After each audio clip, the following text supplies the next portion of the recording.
The National Assembly is also having a special debate this afternoon on the lonmin platinum mine tragedy. This follows requests for such a debate by, amongst others, the Minister of Police, Mr. Nathi Mthethwa, and various political parties in Parliament. Let's cross to the debate now. Order. The only item on the order paper is a motion in the name of the Chief Whip of the Majority Party, the Honorable Chief Whip.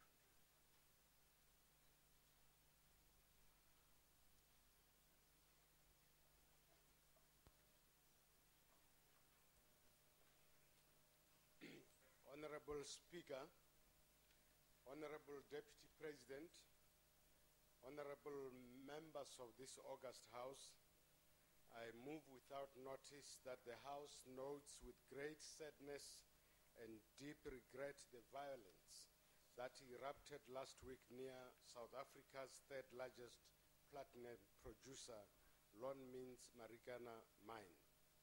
Further notes that over 34 people were killed and scores injured in clashes between police and the striking miners.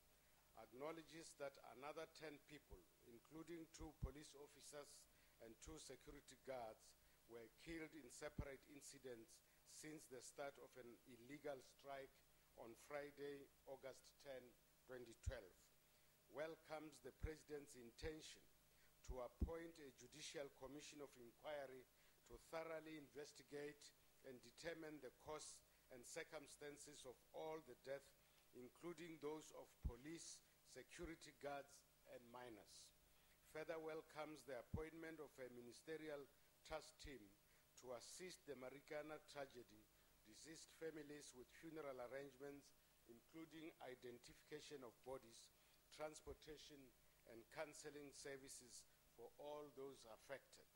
Calls on all parties involved in the conflict at the mine to work towards a peaceful resolution. Observes that the President has declared this week one of mourning where our national flag will be flown at half-mast in acknowledgement of this national tragedy, and conveys his condolences to the families, friends, and colleagues of those who lost their lives, and wishes those who sustained injuries a speedy recovery. I thank you, Honorable Speaker and Honorable Deputy President. I thank the Honorable Chief Whip of the Majority Party. Before we proceed, I'd like to recognize and welcome all the guests in the gallery, distinguished guests in the gallery, including the Minister of Foreign Affairs from Tibet. A warm welcome to you all. And I wish to invite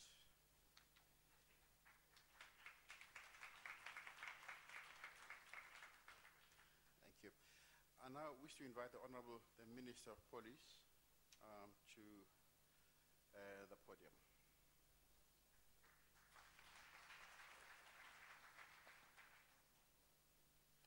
Thank you, Honorable Speaker, Ministers and Deputy Ministers, Honorable members, members of the media, comrades and friends. Today we have been convened in this esteemed House to mourn the tragic events of Thursday, the 16th of August 2012. Our country has been in mourning because of the incidents that took place in Marikana, Rustenburg, in the Northwest Province. In remembering this day, should teach us as members of this House and as a nation as a whole to work double hard to prevent the repeat of such events. It is our responsibility, both as individuals and as a nation, to ensure that it does not happen again. The events of Thursday is tragic because many people lost their lives in a manner that could have been avoided if all of us had adhered to the noble principles of our Constitution. As government and fellow citizens, we offer our sincere condolences to all families who have lost their loved ones, both on Thursday and in the days preceding Thursday's event. Our thoughts are also with those who are recovering in hospitals and clinics. They are also with our police officers who who are at times called upon to intervene in difficult situations.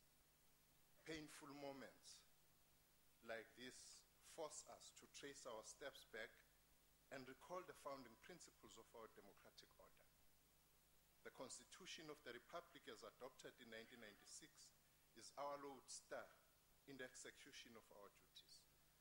The Constitution guarantees rights and imposes responsibilities on the citizens of the Republic. Section 17 of the Constitution assures the citizens of the Republic the right to peacefully and unarmed to assemble, to demonstrate, to picket, and present petition.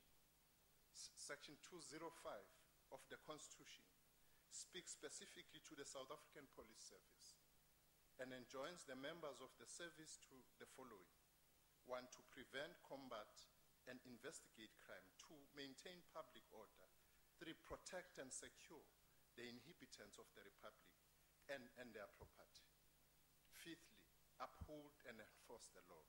We have quoted from the Constitution so that we can remind the honorable members of this august House and the public in general about the philosophical underpinning of our conduct. The police, as part of our security services, are always expected at all material times to work guided by the Constitution of the Republic. The events of Thursday, the 16th of August, were not sudden eruption, but a culmination of events that were building over months and months.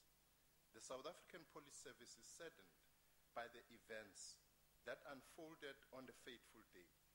The police did all in their power to avert such situations. The loss of life amongst workers and members of our police service is tragic and regrettable. Addressing the media on Friday evening, President Jacob Zuma said the following words, and I quote, "These events are not what we want to see or want to become accustomed to in a democracy that is bound by the rule of law and where we are creating a better life for all our people. We do not expect such incidents, particularly in a country where there is a high level of organization within labor movement. We have trade unions with many years of experience in organizing workers within the framework of labor laws of the country," close quote. The President has subsequently announced that he will be appointing a judicial commission of inquiry. And it is this inquiry which we sincerely hope that it will get to the bottom of what we are faced with as a nation. And furthermore, the President has also appointed an interministerial committee that will focus on humanitarian aspects of the Marikana tragedy. The interministerial committee met yesterday and, in elaborating the mandate by the President, decided upon a number of critical interventions as part of government's contribution to assist the families of those who lost their loved ones, as well as those injured and recuperating in hospitals. Noting that President Zuma had already visited those injured in hospitals, the Interministerial Committee decided upon the following measures to immediate implementation. 1, visit the mortuary and give support to bereaved families.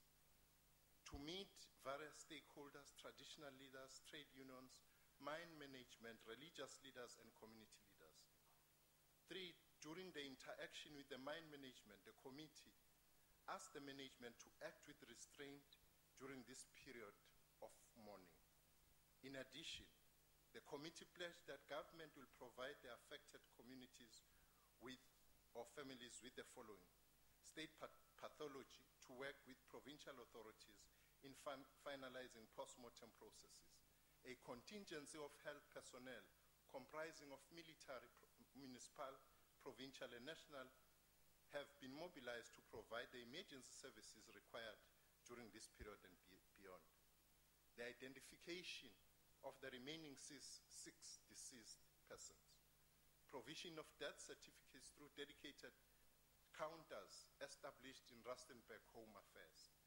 Provides psychosocial support to members of bereaved families and the injured through a dedicated team of social workers who will be stationed in the area while providing alternative care for orphans and children, facilitate the payment of necessary benefit to affected families, to provide disaster management services in all major gatherings related to this tragedy, coordinate with other provinces from which some of the deceased originate.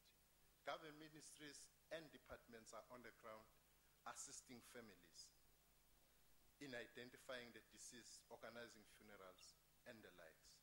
The Interministerial Committee will brief the public on a daily basis around the unfolding events relating to the tragedy.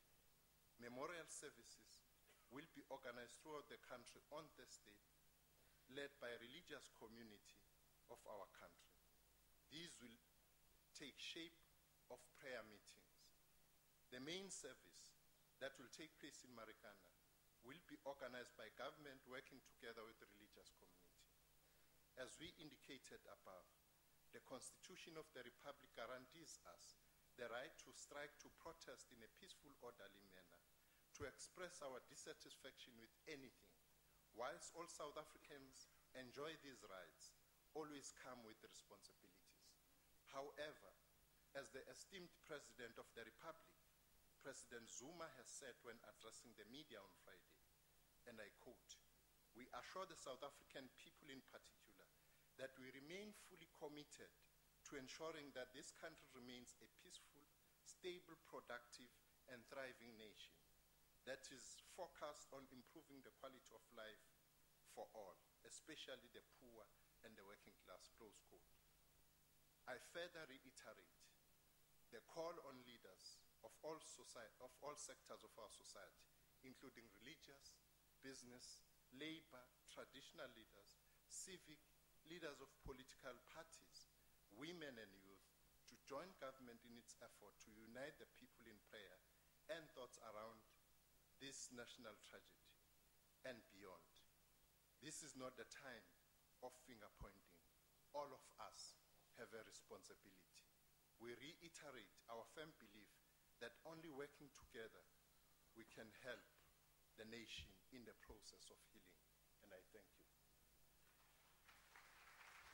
I thank the Honorable Minister, and I wish to invite the Honorable Chief Whip of the Majority Party to address the House. Honorable Speaker, Honorable Deputy President, honorable members of this House, we demean our common humanity when we resort to violence. We debase our constitution when we turn on one another in deadly clashes, and we devalue human life when we snuff it out with such ease. The past weeks have brought home the horrors of what we believed we left behind with our apartheid past. The violent and dreadful crisis at the lonmin Marikana mine in Rustenburg stirred in all of us memories of our traumatic past, where black life, and in particular African life, was so cheap and easily discarded. The lonmin tragedy speaks to the many ills which continue to plague mine workers in the mining industry. In 1987, South Africa's longest and biggest strike took place, where approximately 300,000 black miners in the gold and coal went on strike over wage and working conditions. It lasted for 3 weeks, costing the Chamber of Mines close to 250 million. In an attempt to break the strike, the Chamber of Mines retrenched approximately 50,000 workers. The mine workers' strike was violent. 11 people died, 500 were injured, and over 400 workers were arrested. The mine workers' strike finally came to an after an agreement was negotiated with the Chamber of Mines outlining new working conditions and wage increases for mine workers.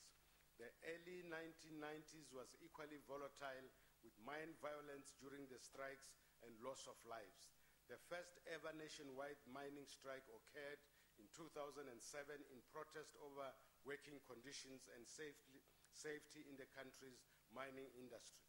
The strike impacted over 240,000 workers in 60 of the nation's mines, and the strike was spurred on by a rise in worker fatalities from 2006 to 2007, despite a government planning